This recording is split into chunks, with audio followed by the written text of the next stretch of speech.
ভারত থেকে পাঠানো ১১,৫০০ টন সেদ্ধ চাল ঘিরে দুই দেশের বাণিজ্য অঙ্গনে নতুন বিতর্কের সৃষ্টি হয়েছে।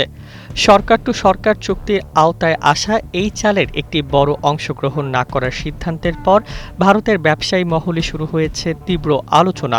তাদের একাংশের দাবি, বিষয়টি শুধু খাদ্যের মান নয়, এর পেছনে রাজনৈতিক প্রভাবও থাকতে পারে।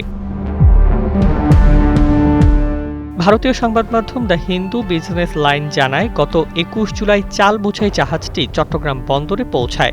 পরীক্ষাগারে নমুনা বিশ্লেষণের পর চালকে মানবদেহের জন্য নিরাপদ বলে সনদ দেওয়া হয় এবং আংশিক চাল খালাসও করা হয়।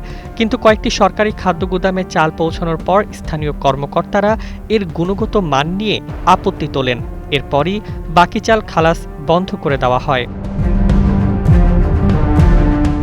ভারতের কয়েকজন রপ্তানিকারক নাম প্রকাশ না করার শর্তে দাবি করেছেন, বহু বছর ধরে বাংলাদেশে চাল রপ্তানি করলেও এবার তারা অপ্রত্যাশিত পরিস্থিতির মুখে পড়েছেন।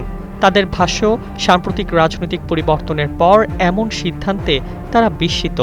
তবে এসব মন্তব্য তাদের নিজস্ব মত।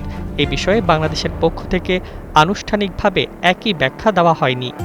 এভাবেই কোটি কোটি মানুষের ঘরে দেশ জুড়ে ফ্রিজ একটাই, ওয়ালটন। এদিকে মাত্র ৩,৫০০ টন চাল খালাসের পর অবশিষ্ট চাল ভারতে ফেরত পাঠানোর প্রক্রিয়া চলছে বলে ভারতীয় ব্যবসায়ী মহলের দাবি। একই সঙ্গে ভারতের অভ্যন্তরেও কেউ কেউ মনে করছেন, বাংলাদেশের খাদ্য প্রশাসনের অভ্যন্তরীণ সিদ্ধান্ত ও প্রশাসনিক প্রক্রিয়াও এই ঘটনায় ভূমিকা রাখতে পারে। সব মিলিয়ে একটি চালানের গুণগত মান নিয়ে শুরু হওয়া এই বিরোধ এখন দুই দেশের বাণিজ্য সম্পর্ক নিয়েও নতুন আলোচনা তৈরি করেছে। বিশেষ করে খাদ্য আমদানি রপ্তানির ভবিষ্যৎ সহযোগিতা নিয়ে উভয় দেশের ব্যবসায়ী মহলে বাড়ছে কৌতূহল।